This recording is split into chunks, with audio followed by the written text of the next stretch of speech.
Welcome to Rex Abstract Incorporated, located at 307 North Tioga Street, Ithaca.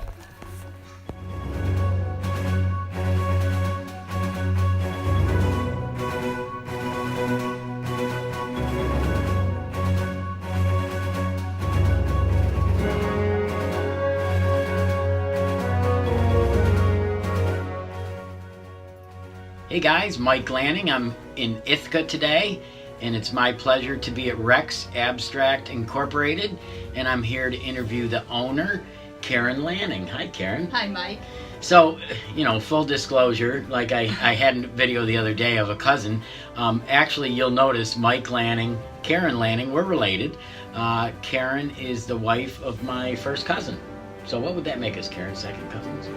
Cousin-in-laws. Cousin-in-laws. Okay, cousin-in-laws. There you go. I was wondering what that was. So here we are at Rex Abstract, and I guess to start out, I know a little bit about the history, but tell the folks, how the company started, how you became involved with it, and so forth. All right. So Rex Abstract is the latest version of real estate closing services, which opened its doors in 2003.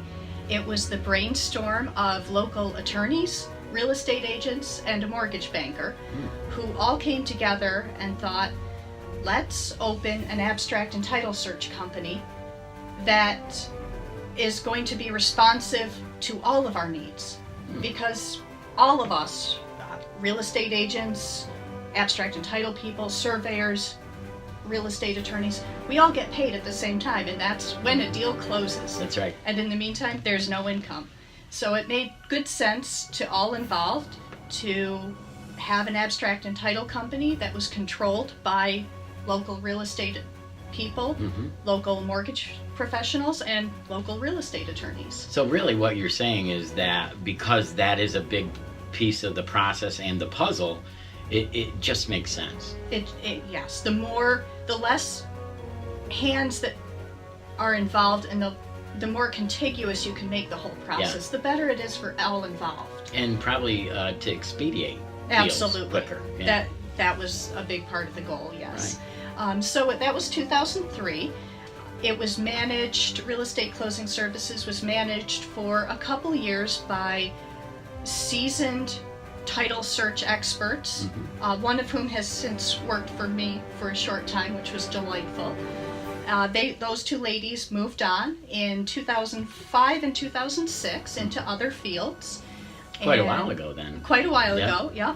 I was at the time working for Public Abstract Corporation, which was another local abstract and title company, except much more regional. We were one office of 7 or 8, I think, throughout the state of New York. Yeah. I started there in 2006 and was offered the position of manager here in 2007.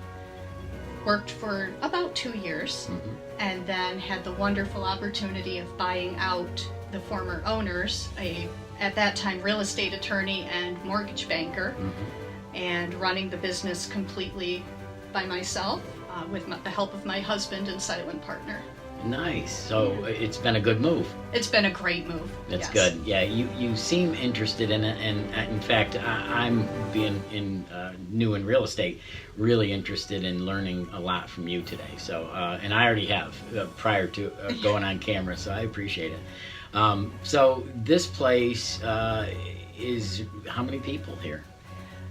2 of us. Okay, that's what I thought. So, folks, that's what we call a small business, and these are the businesses that I really am focusing on helping with exposure. That's why we're doing this. That's why I'm doing this. And so it only makes sense to promote the ones that don't have, like the whole force of people. So, explain a little bit in detail. I think before we get going too far, there's going to be people out there that really don't know as much as you and I know about a title, an abstract, a deed, ownership. Can you just give a quick tutorial about what this all is, first of all? Certainly. It's an unknown field, and one that's not uncommon for people to have never heard of, or only heard of in passing moments at, say, a real estate closing on purchasing a house. Title is ownership history to property. An abstract of title, which is our primary business service, is a collection of the documents impacting title to real estate. It covers a minimum of 40 years, often a whole lot more, and it documents ownership. It documents liens, including mortgages, but also tax liens, income tax liens. How about like survey?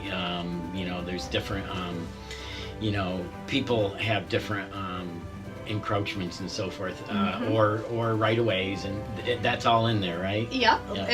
Rights of ways, easements, encroachment agreements, those are all things that impact title, whether they reestablish a boundary line or in some manner limit the developability of a property or the mortgageability or insurability of the property. So yes, those are all in there. Surveys are in there if they've been filed in the county clerk's office, which usually they are. In times past, not as reliably, but usually today they are. So really, for all intents and purposes, you're a historian. Yes. You do a lot of research, don't you? I do. I like to say that history is the love or hate ingredient in my industry. Makes sense. As someone who loves history, I love my job. If you are not actively interested in history, it's going to be a lot harder to really enjoy abstracting. So in this business that you have, you've been in it quite a while now, so I'm curious if you feel like there's an industry trend, or do you have in your mind what you'd like to improve on in terms of your business or the field itself? Any thoughts? One of my deepest driving forces all throughout my time as an abstractor has been finding ways and simply getting down to business so that I don't hold up any real estate closings. That's very important to me. I approach every transaction as if it was my property, and I was waiting to close on the sale of my home, to get into my house, maybe my first house, or to get onto land that we're trying to develop. Yeah. So anything that I can do to further that goal is very important to me. One of the projects that I have, I thought of it in conjunction with another abstractor and another, a title company manager / real estate broker. So this was back in 2006 or 7 that we dreamed this up, and it's the Advanced Abstract Service. One of the things I'd like to do is empower real estate agents with the information and a toolkit to hand to their listing clients at the time of listing, so that we can get started on the abstract before the property's even under contract. That's part of what holds things up. It can, yes. For example, if we have to update an abstract, say it's been only owned for 10 years, we're really talking a pretty quick turnaround. I can generally turn those around in 2 to 3 business days. Wow. Most of the time. However, it's all those other situations. The property that's been owned by the same family for 100 years, that's going to take a lot longer, and often we'll need to create a new abstract. Or the abstract's been lost. Well, suddenly that 2 to 3 days has become at least a week. If everything goes really smoothly, at least a week. The reality is things don't always go smoothly, and it's taken up to 8 weeks to turn around an abstract. Yeah, and I mean, that's horrible for everybody involved. The goal as an agent is always for your lister or your buyer to kind of, let's all get to closing within 60 days. Well, that doesn't happen if you have an 8-week lapse. No. Yeah. It does not. So, how often does that happen? It's fortunately pretty rare. I would say no more than 5% of situations. Okay. But frankly, that's still a lot. That's and if you're that person, that's a really terrible situation to be put in. As I prepared for this interview yesterday and even this morning, I was really thinking, as in terms of a former history teacher, how this is really indicative of a society that's civilized, because you think back with all the issues that land ownership has created, not just small time, the Wild West, but in terms of, wars. Yes. Yeah. I mean, so really, as I think about it, through time, I realize how important this is. And for the average everyday person, it probably doesn't seem that, because like you say, that we're not in touch with that until we buy a home or there's an issue. Right. But that's only because we've created. What are your thoughts on that, in terms of, you're a part of that? I mean, you're a big part of making sure that there aren't ownership disputes. I think you put that very well, although I've never heard it phrased in that way, but it's a good frame set for it. Yeah. And I think you're absolutely right. Might doesn't make right. Right. In our society, if it's not on paper, it never was. And that's where things get tricky in the research that I have to do. They also get very interesting, but I always try to keep things in a, let's think about the person facing this reality here and now. They just want to get into their house or onto their land, Sure. or sell and move out of state and have the money to buy somewhere else. Yeah. So we need to keep things moving for them. It's a safety feature It is, for yes. a seller and a buyer. Absolutely. Yeah. So local commerce, I'm always asking people to talk a little bit about, being a small business. My goal is to really support the small businesses in the area. I'm a local guy, Yes. spent my whole life here, and I've always been a public servant. And I feel like this is something that I can do to maybe help be a servant as well. What are your thoughts on local commerce and shopping and so forth? I think we do ourselves a great big favor when we support local businesses, small businesses, when we support our neighbors and ourselves in every possible opportunity and venue we can. Nice. Well, that's pretty much what everybody else is saying, and I think that's a theme that can't be overstated. It just can't be. I mean, that is the only thing that will maintain the character of our towns and our communities and our cities and so forth. But on to your passions. I like to ask people, what is your passion in terms of your business right now? Like, what do you like the most about what you do? It's already been alluded to, but I love Okay. the history. Yep. So most of our research, as you can imagine, is quite routine. I won't say boring, but very routine. Can be dry. It can be very dry. However, in the midst of completely ordinary research projects, I've had the privilege and challenge of researching, for example, the third oldest railroad in the Western Hemisphere. It ran from Ithaca to Owego. It was groundbreaking, it was risky, and even its existence was just fascinating to learn about. It came into being because Elmira got what became the Chemung Canal. And because of that, Owego did not. Right. And right. therefore, the merchants of Ithaca and Owego put their heads together and figured out a way, this new thing called a inclined plane road or a railroad, and decided, well, let's try that because we want to stay in business. We want the business and merchandise from the Susquehanna River to be able to pass through here upstream to the Erie Canal.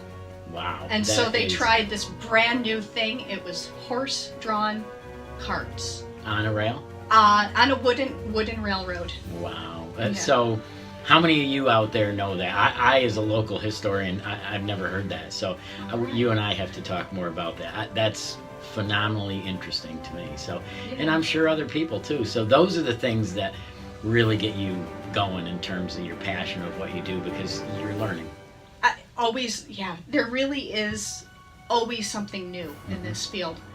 I would not have guessed how much I would still be encountering that is, 12 years in, I've never seen that before. And sometimes not many other people have ever seen that before either, which is amazing to me. My second passion, actually even greater because it's about other people, not about what I love. Right. Is the chance to be involved in something as important, as crucial as housing. Yeah. I mean, shelter is housing. And so every every transaction that I help close a little bit faster, a little bit smoother, is such a privilege to be part of that. It really is, and we always say that it's one of the biggest, if not the biggest, transaction in a person's life. Absolutely. You know, unless you're ultra rich, it's a big deal. It is. So yes. yeah, I share that as well. That's Yeah. very cool.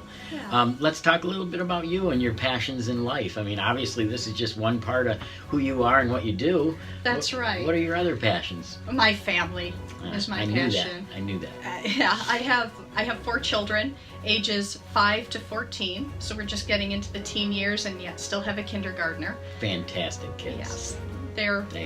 sweethearts, and it's so fun to watch them grow. It's so fun to play with them, and that's my other passion, is to be with them, to do life with my family.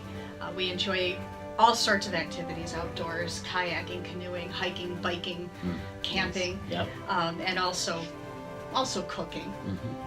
Wonderful.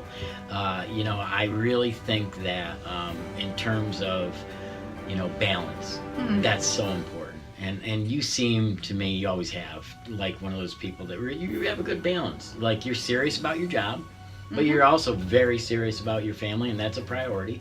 And I think that's a powerful model for anybody. So that's very nice, admirable.